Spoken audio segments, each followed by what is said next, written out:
Vue d'ailleurs, deuxième partie, Alberto Toscano, on parlait d'unité politique réelle ou de façade. Ça se fissure légèrement dans la majorité. Non, mais l'unité politique a été formidable.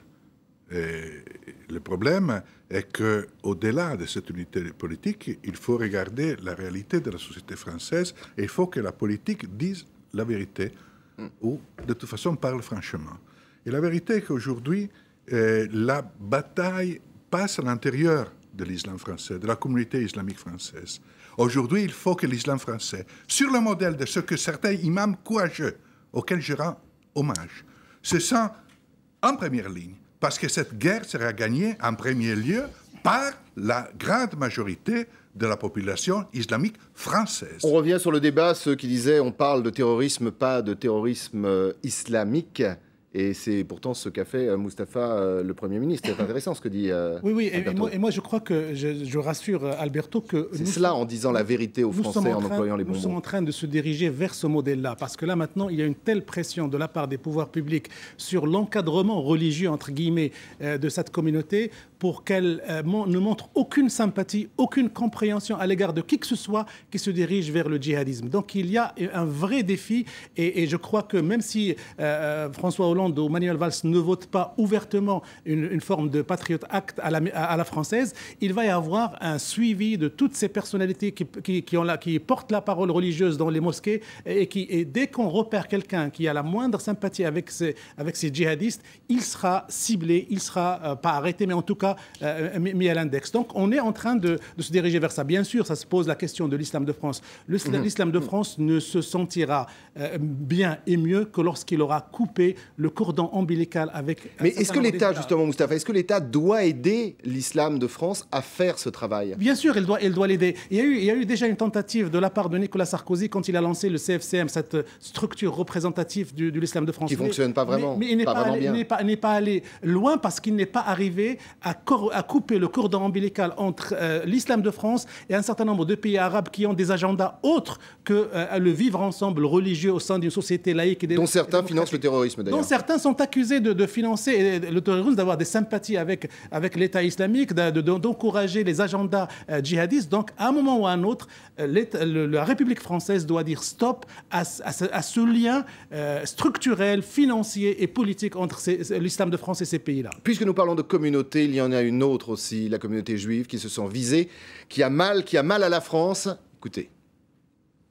Mais aujourd'hui, les actes antisémites, le sentiment d'insécurité qui est aujourd'hui prouvé, a fait en sorte que beaucoup de Juifs aujourd'hui se posent la question de savoir s'ils ont encore place en France. Mais si je peux oser le dire, la communauté juive se pose la question de savoir si la France l'aime encore.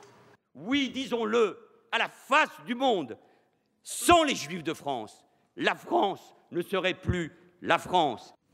Philippe. Deux choses. Il a raison. Il faut absolument rassurer la communauté juive de France qu'ils sont soutenus, parce qu'il faut arrêter qu'ils commencent à quitter la France parce qu'ils pensent qu'ils ne sont pas en sécurité. Et là, on a vu une vague croissante de juifs qui sont nés en France, qui ont vécu toute leur vie ici, mais qui disent maintenant, après les attaques de ces dernières années, ces derniers mois, on ne se sent plus en sécurité, nous partons. Deuxième chose, pour revenir à ce que disait Moustapha, il faut que l'État intervienne pour que nous ne tombons pas dans un piège entre tous ceux qui pensent que tous les musulmans, tous ceux qui ont la foi islam sont des islamistes, parce que c'est exactement cela. C'est le jeu des terroristes d'ailleurs, c'est de monter les uns contre les autres, les communautés. Vers eux, tous les musulmans pour les isoler sur le plan national. Et ça, c'est un travail de gouvernement, et ça, c'est un travail qui n'est pas fait pour le moment. Et d'abord, il faut que tous les imams dans les mosquées, j'aimerais bien les entendre plus. Tous les chefs religieux, j'aimerais bien les entendre plus, et pas seulement le pape, pour que ça soit clair, parce que je crains que nous verrions non pas seulement des attaques, plus d'attaques anti-musulmans, mais peut-être aussi plus d'attaques anti-juives en France. Vous pensez que justement l'État, là aussi, doit intervenir, éviter justement ce piège? Ce que les groupes terroristes aujourd'hui disent, monter encore une fois les communautés les unes contre les autres, les Français les uns contre les autres. Enfin, ce qui se passe en France est valable pour l'ensemble des pays où le terrorisme essaye de mettre pied ou continue à mettre pied. Mais ça ne peut venir que de l'État. En ce moment, donner l'exemple d'en haut, d'une équité, que l'État est là pour respecter la justice et les droits égaux entre tous les citoyens, quelle que soit leur confession, ou qu'il n'ait pas de confession aussi, par ailleurs. Tout le problème est là, parce qu'on peut...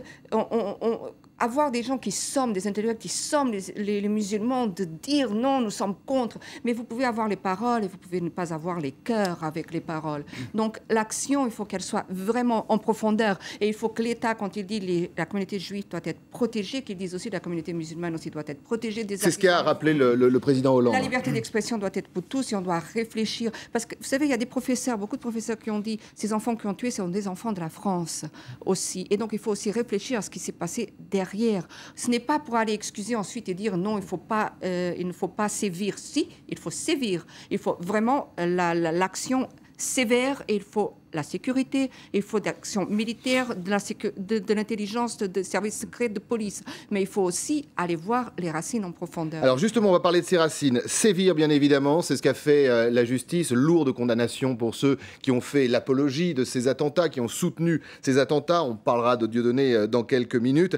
Mais il y a eu le problème, et il a ressurgi très rapidement, de l'école, de ces banlieues, de là où on ne peut pas expliquer, de là où les professeurs peinent, de là où il y a un vrai sentiment quelque part de défiance vis-à-vis de l'État. Ce sont les écoles, ce sont les enfants. Écoutez la ministre, c'était à l'Assemblée.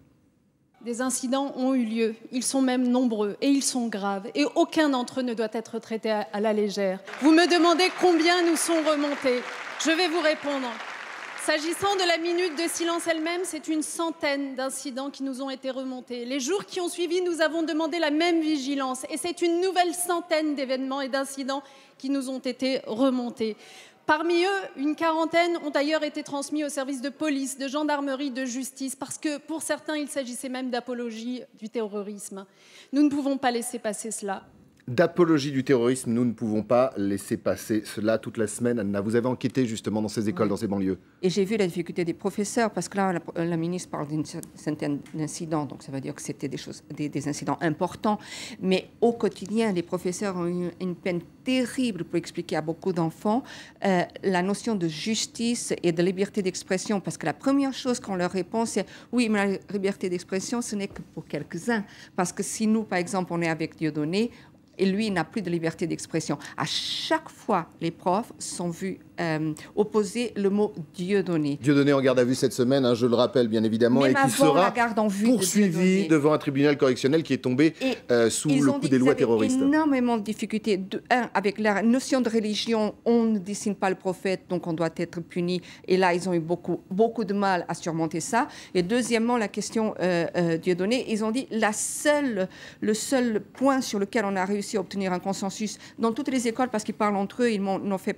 C'était sur le fait qu'on ne tue pas pour un dessein, quand même. Voilà. Et donc, c'est à partir de là que le dialogue a pu s'établir. Mais c'était très dur et très difficile. Alors, pour ce qui concerne Dieudonné, si on parle de ça maintenant, juste rapidement, moi, je suis d'accord, il faut le sanctionner pour la raison suivante, que les gens disent, mais oui, mais bon, Charlie Hebdo raconte des choses, il dessine le prophète, on n'a pas le droit. La liberté d'expression, voilà, c'est le thème qui revient, bien sûr. Peut-on tout dire? Mais il y a une différence. C'est-à-dire que Charlie Hebdo, les gens ont été tués. Ils ont été tués, ils n'ont pas appelé à la haine, mais ils ont été tués pour les dessins qu'ils ont faits.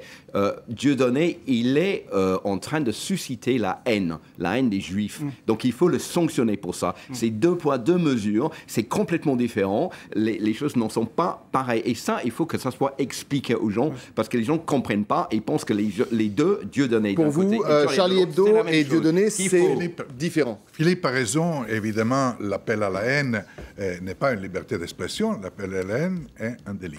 Et ça, c'est mais ça a toujours été. La loi, et ça l'a toujours été. L'appel au racisme est un délit. Donc, la chose qu'il faut faire et dont on perçoit le besoin, parce qu'aujourd'hui, on perçoit le besoin de choses qu'on n'a pas fait depuis des années et des années. Aujourd'hui, on paye le prix des erreurs. L'école de la République. Du passé, et pas du passé d'hier, mais aussi celui d'avant-hier.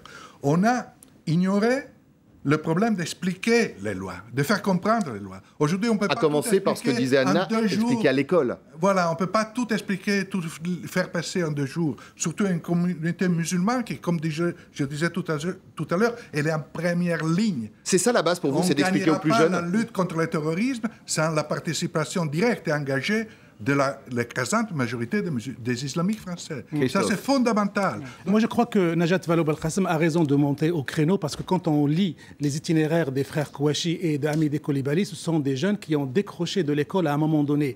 Ça veut dire qu'à partir du moment où on est en situation d'échec scolaire, à partir du moment où on est à la marge de la société, on devient une proie facile au discours d'embrigadement et de séduction djihadiste. L'idée djihadiste avance quand le creuset républicain recule. Donc il faut absolument investir sur les jeunes à l'école de manière beaucoup plus importante qu'on ne le fait maintenant, parce que l'école est la fabrique des bons citoyens de demain. Alors pour revenir à Dieudonné, moi, ce qui me dérange dans l'affaire Dieudonné, c'est qu'on est en train aussi d'en fabriquer un martyr, un héros. Et c'est de cette manière-là... Oui, mais on ne peut pas le laisser faire. Je suis d'accord de cette ambiguïté. Il faut doser. Il y a 2 choses. Il faut doser. Une, c'est un appel à la haine quand il dit « je suis Charlie Coulibaly », qui est carrément de l'apologie du terrorisme. Une autre chose, c'est quand il a un spectacle qui a été vu et revu par des avocats et qui n'a aucun appel à la haine dans ce spectacle et qu'on l'interdit par avance parce que c'est considéré comme un personnage. Et la question que beaucoup de monde doivent se poser maintenant, est-ce que si on le juge, même dans le pénal, au correctionnel, est-ce que ça va régler le problème Dieudonné? Est-ce que ça va régler l'idée que Dieudonné est en train de véhiculer? Non, c'est ce que disait Anna. Elle est très forte. La solution, très rapidement, parce qu'on va passer au coup de cœur, coup de gueule, est-ce que c'est pas la laïcité? C'est le mot qu'on entend ces derniers jours. Il faut plus de discipline et il faut un respect total pour la République française. S'il y a des gens qui contreviennent les règles, qu'ils soient punis. Et cette semaine, j'ai eu l'occasion de discuter avec Christian Poutot, qui a créé le GIGN, qui m'a dit, moi, je suis d'accord qu'il faudrait faire revenir une sorte de service militaire pour encadrer ces jeunes qui sont à la dérive, qui sont justement la proie facile de ces islamistes qui les cherchent parce qu'ils sont à la dérive, ils ne savent pas quoi faire. C'est à l'étude, on verra dans les jours à venir si justement ce fameux service civique revient. Coup de cœur, coup de gueule, Alberto, pour finir cette émission. Coup de super gueule contre tous ceux qui disent qu'il faut changer Schengen, qu'il faut réintroduire les contrôles aux frontières. Et les terroristes étaient des Français, chers amis. Ce n'est pas des immigrés. Alors, arrêtons de faire des discours en courant derrière Marine Le Pen que la faute est à l'immigration. Les problèmes sont de la société française. Réintroduire les contrôles aux frontières serait une catastrophe pour l'Europe, qui est quand même une valeur pour nous tous, et n'amènerait à aucun résultat parce que le problème est à l'intérieur de la société française. Anna, coup de cœur, coup de gueule? Coup de cœur. Coup de cœur, ça fait plaisir. Ah oui, il faut bien quand même. La France a cherché des héros, elle en a trouvé. L'un de ces héros, c'est le jeune employé musulman de l'épicerie cachère de Saint-Mandé, de Lassana Bettini. Voilà. Et ce jeune homme, il a sauvé des vies. Il a risqué la sienne pour donner des infos à la police. Il a d'ailleurs pris quelques coups, le pauvre, parce qu'il a été confondu avec le terroriste. Eh bien, les Français ont fait une pétition pour demander la nationalité française pour lui. Il va l'avoir, la France est grande. Et puis, un petit détail qui vraiment, à l'étranger, est inexplicable et qui est magnifique. Ce jeune musulman, il a eu un patron juif qui lui a donné un CDI pour qu'il puisse travailler correctement en France et il pouvait faire ses prières, tourner vers la Mecque, dans un petit coin tranquille du magasin juif caché. C'est la France, ça. C'est ça, la France. Et merci beaucoup, Anna. Et il sera reçu au ministère de l'Intérieur, ce jeune homme, justement, pour qu'il devienne enfin français. Merci à tous les 4. Merci à vous de nous regarder. À très vite sur la chaîne Info.